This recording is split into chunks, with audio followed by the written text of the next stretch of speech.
사랑으로 우리를 돌보시는 하나님, 추석을 맞은 새벽입니다. 온 식구들이 함께 모여 서로 사랑을 나누며 풍성한 식탁 앞에서 서로를 축복하는 귀한 날입니다. 자손들을 여기까지 있게 한 옛 어른들과 조상들도 생각하며 감사하는 지혜가 우리 전통과 풍속 가운데 있습니다. 하나님, 이 아침에 함께 식탁을 나누는 모든 가정의 자리마다 오붓하고 따뜻한 정이 오고 가기를 원합니다. 무엇보다도 우리들을 여기까지 이끌어주신 하나님께 감사하는 마음이 있게 하시고 옛 어른들과 선조들과도 함께 하신 약속의 하나님께 감사하는 기쁨이 있게 하여 주시옵소서. 하나님, 가정마다 여러 가지 문제들이 있습니다. 경제적인 문제들이 있고 건강의 문제들도 있고 자녀의 미래와 관련된 걱정들도 있고 직장의 문제, 부부간의 문제들도 있습니다. 팍팍한 삶 속에서 살아가는 사람들이 참 많고 어려움과 고난 속에서 견디는 사람들이 참으로 많습니다. 남들이 보기에는 보기도 좋고 부러울 만한 환경이지만 다른 이들이 알지 못하는 쓰린 고통이 있습니다. 하나님, 가정에 함께 모여 오순도순 이야기를 나눌 때에 우리의 상처와 걱정들이 사라지게 하여 주시옵소서. 가족들의 깊은 사랑의 능력이 우리의 마음을 평온케 하여 다시 용기를 내어 삶을 살아갈 수 있도록 하나님께서 역사하여 주시옵소서. 무엇보다 하나님께서 우리에게 위로와 평안을 내려 주시옵소서. 하나님, 추석을 보내며 지나온 한 해를 돌아봅니다. 씨를 뿌리고 심는 시간을 지나 뜨거운 여름의 햇빛을 지났습니다. 그리고 풍성한 열매를 들고 하늘을 바라봅니다. 이것들이 어디서 온 것인지 하나님께 감사와 찬송을 드리지 않을 수 없습니다. 지난 한 해 동안 우리 가정을 주님께서 지켜주시고 보호하여 주심을 감사드립니다. 어려움도 있었습니다. 사랑하는 사람을 잃은 가정도 있습니다. 심각한 고난을 경험한 이들도 있습니다. 그러나 오늘 이 풍성한 날 주님의 이름을 부르며 감사를 드립니다. 그렇게 사랑했던 사람을 그동안 우리에게 주셨던 하나님께 감사를 드립니다. 그 귀한 아버지, 어머니, 아들과 딸을 우리에게 주셨으니 참 감사합니다. 지금 고난을 당하고 어려움에 있지만 그러나 과거를 돌이켜보며 도리어 감사를 드립니다. 그리고 미래를 내다보며 도우실 하나님을 기대하며 믿음으로 또한 미리 감사를 드립니다. 하나님, 추석 때마다 돌아갈 수 없는 고향을 바라보며 안타깝게 기도하는 분들이 있습니다. 오래전 고향을 떠나 북에서 남으로 내려온 실향민들이 있습니다. 잠시 떠나오는 줄로 알고 내려왔던 것이 시간이 지나고 지나 70여 년이 되어갑니다. 하나님, 많은 이들이 그리움 속에서 세상을 떠났고 지금도 여전히 고령이지만 돌아가고픈 고향을 바라보며 그곳에 남겨두었던 가족들을 생각하며 그림으로 기도하는 분들이 있습니다. 하나님, 그들의 그 깊이 새겨진 한을 하나님께서 어루만져 주시옵소서. 그들이 주님으로부터 위로를 얻게 하시고 이곳에서 함께 만난 이웃들과 더불어 위로를 받게 하여 주시옵소서. 하나님, 최근 탈북하여 한국에 적응하고 있는 우리 동포들이 있습니다. 그들이 이제는 참으로 낯설어진 대한민국이라고 하는 이 나라에서 민주주의를 경험하며 자유경제체제를 경험하며 홀로 외롭게 살아가고 있습니다. 두고 온 북한의 가족들을 생각하면서 오늘을 보낼 우리의 사랑하는 동포들을 하나님께서 위로하여 주시고 힘을 주시기를 기도합니다. 미래소망스쿨에서 공부하고 있는 우리 아이들에게도 하나님께서 함께하여 주시옵소서. 대한민국에 잘 적응하게 하시고 당당하고 자신감 있게 성장해서 정말 미래 통일을 위한 큰 일꾼들이 될 수 있도록 주님 인도하여 주시옵소서. 오늘도 어디인가에서 노숙을 하며 집으로 돌아가지 못하는 사람들이 있습니다. 돌아갈 집이 없는 이들이 있고 차마 돌아갈 수 없는 처지에 있는 이들이 있습니다. 그들이 오늘 따뜻한 가정을 기억하며 슬퍼할 때 하나님께서 그들의 눈물을 닦아주시고 돕는 손길을 통하여 그들을 위로하여 주시옵소서. 독거 노인들도 많이 있습니다. 멀리 있거나 여러 가지 이유로 연락이 되지 않아 홀로 사는 분들에게 하나님께서 위로를 내려 주시옵소서. 그들의 마음을 강하게 하여 주시고 홀로 있으나 주님께서 함께 하심을 그들이 깨닫고 힘을 얻게 하여 주시옵소서. 하나님, 오늘 추석 음식을 만드는 이들에게 하나님께서 힘과 지혜를 주시고 무엇보다도 사랑하는 마음을 주셔서 가족들을 기쁨으로 돌보게 하시며 하나님께서 주시는 위로를 받게 하여 주시옵소서. 멀리 해외에 나가 있는 우리 가족들이 있습니다. 유학생들과 해외 체류 중인 교우들, 군에 가 있는 우리 가족들, 병원에 들어가 있는 우리 가족들이 있습니다. 특별히 중환자실과 요양병원에서 의식 없이 누워있는 사랑하는 가족들, 절망하는 절망적인 그 병 앞에서 연약함 속에서 두려워하며 하루를 맞는 사람들도 있습니다. 한 사람 한 사람 하나님께서 사랑의 손으로 붙잡아 주시고 그들이 어디에 있든지 무엇을 하든지 하나님의 품 안에서 평안을 누리며 안전히 거하게 하여 주시옵소서. 하나님, 성도님을 위하여 기도합니다. 지난해 12월 췌장암 4기 진단을 받으신 이후 계속된 항암 치료 가운데 최근 9월 초 폐혈증 쇼크로 쓰러져 힘든 시간을 겪고 있는 권사님이 있습니다. 담관이 막혀서 황달 증세가 계속되는데도 고혈로 담관 시술을 못하는 가운데 있습니다. 주님, 무엇보다 염증의 원인을 찾아 알게 하시고 열이 정상으로 잡히게 하시고 담관을 뚫어주시고 혈류를 막고 있는 심장의 혈전도 녹여주시기를 원합니다. 의료진이 상주하지 않는 이 명절 두려움 가운데 보내고 있는 가족들의 애타는 마음을 주님 위로하시고 주님의 평안으로 채워주시옵소서. 하나님, 오늘도 말씀 앞으로 나아갑니다. 거룩하신 성령님 도와주시옵소서. 우리가 거룩한 말씀을 읽을 때 우리의 기쁨이 충만케 하시고 그 말씀을 묵상할 때에 우리의 삶이 충일되게 하여 주시옵소서. 우리 주 예수 그리스도의 이름으로 기도 올리옵나이다. 아멘.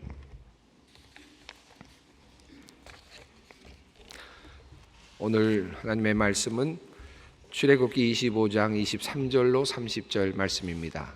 출애굽기 25장 23절로 30절까지 말씀 함께 큰 목소리로 봉독하겠습니다.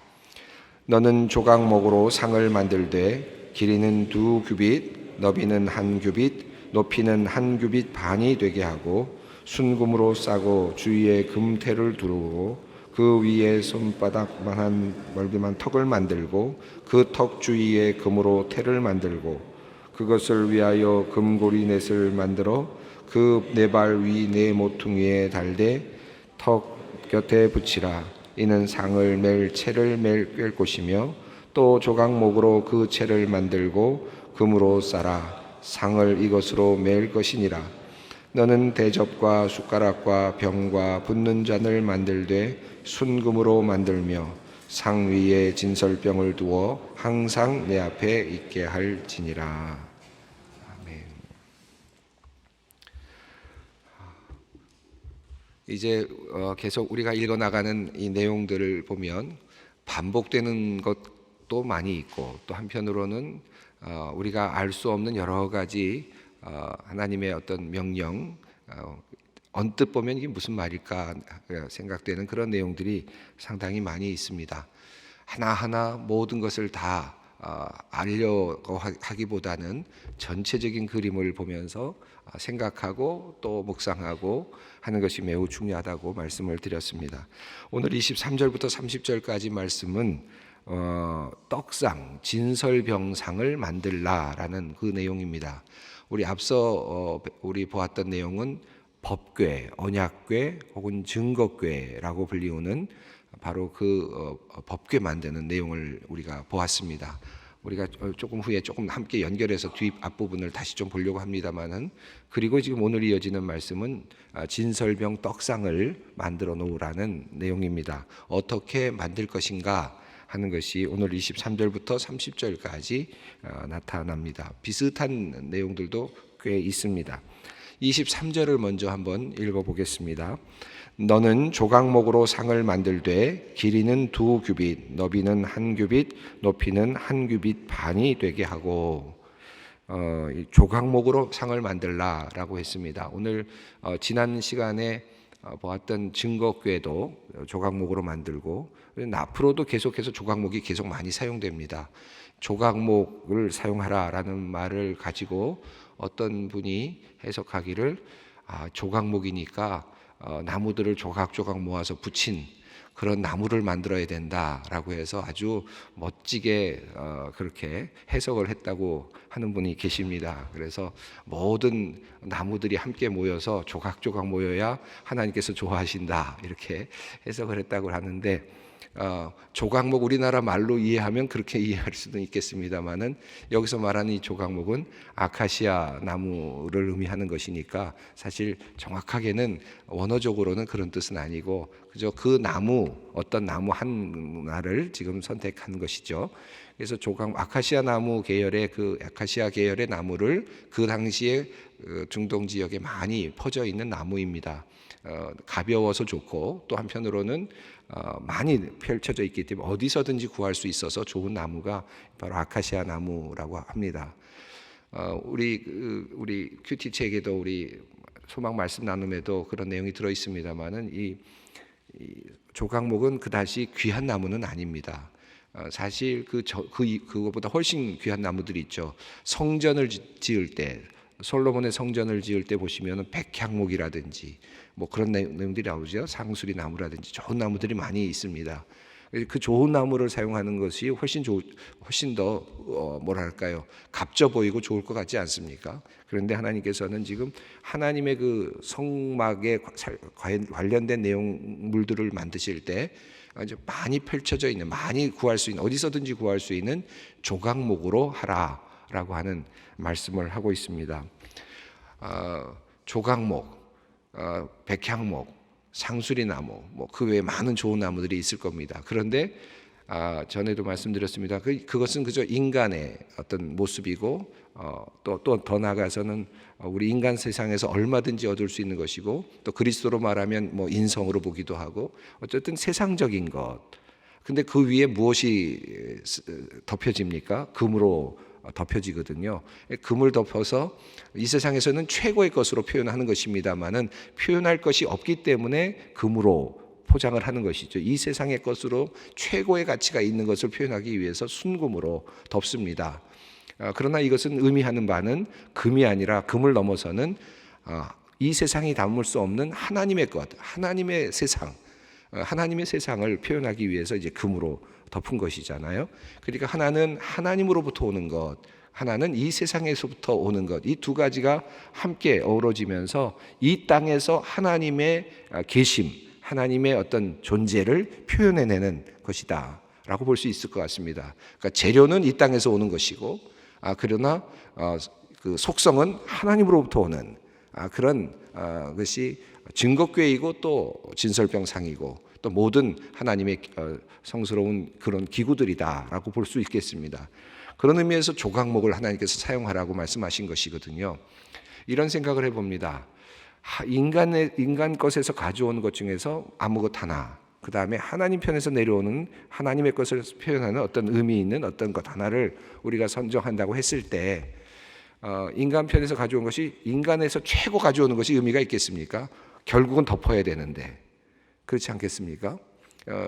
우리가 보통 이런 분들이 있죠. 우리가 보통 뭐 어떤가를 중요한 것을 이제 덮어야 되는데 그 안에 있는 재료가 중요하지 않습니다. 그냥 덮으면 되는 것이에요. 썩지만 않고 뒤틀리지만 않고 가볍고 그렇게만 하면 되죠. 중요한 요건만 있으면 됩니다.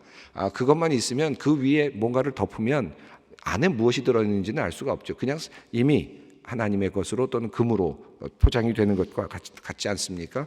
그런 면에서 본다면 조각목, 이건 뭐 하나님께서 그저 모든 인간에게서 얼마든지 얻을 수 있는 그런 재료를 가지고, 그러나 내가 그것을 덮으면, 그걸 덮어 씌우면 하나님의 것으로 사용되는 그런 모습으로 이해할 수 있겠습니다.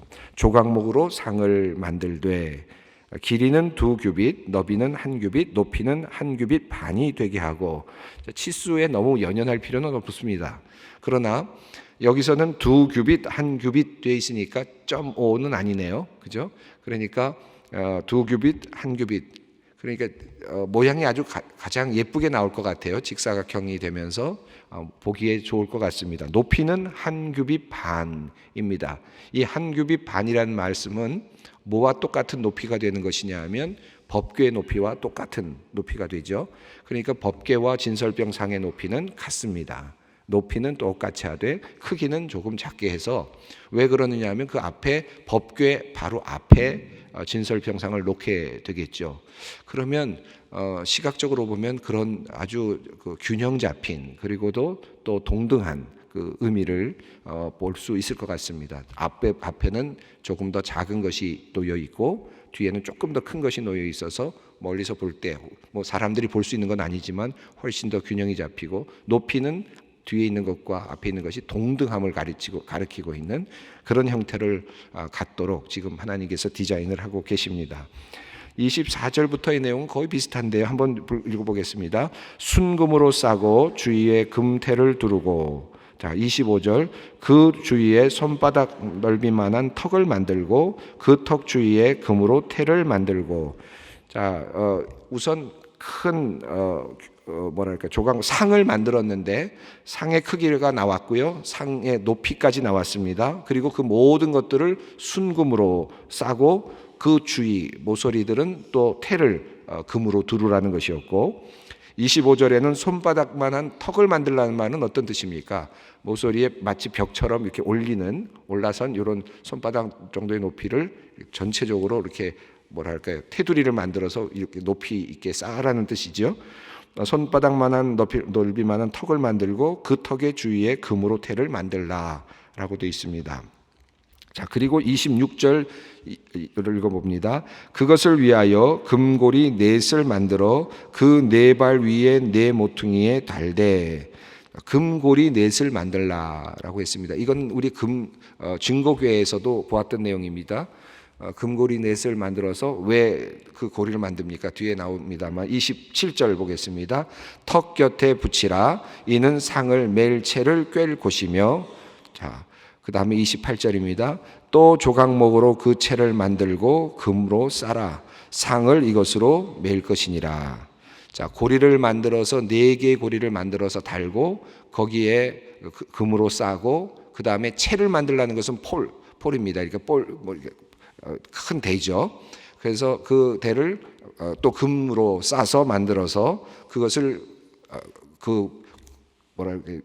이 고리넷에 넣어서 두 개 넣어서 하나의 마치 인력거처럼 이렇게 만들어 놓으라는 것입니다.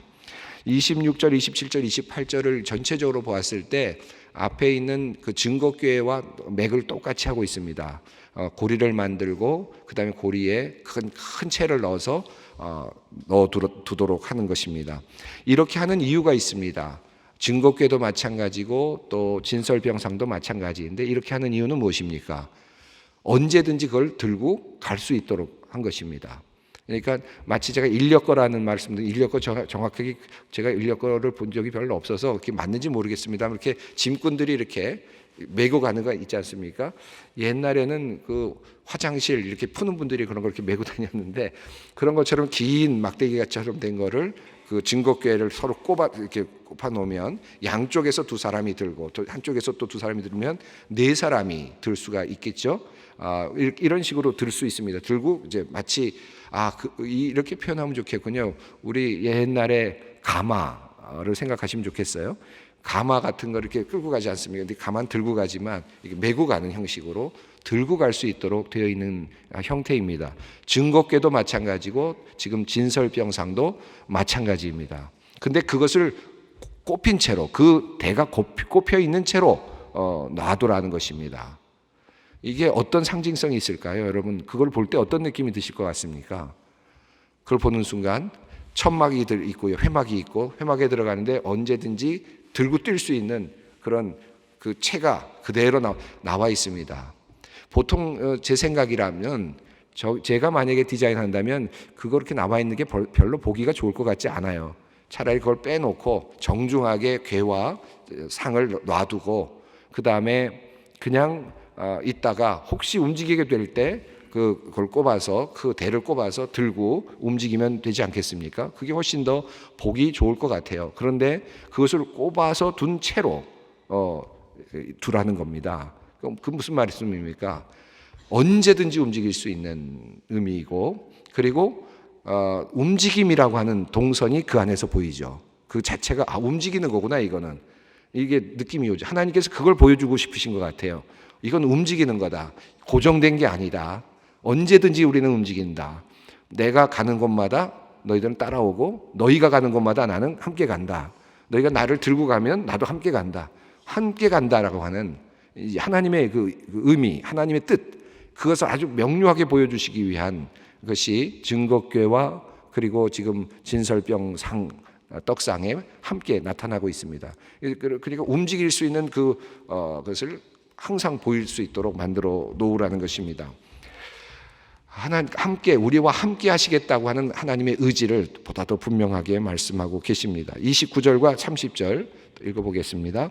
너는 대접과 숟가락과 병과 붓는 잔을 만들되 순금으로 만들며, 30절입니다. 상 위에 진설병을 두어 항상 내 앞에 있게 할지니라.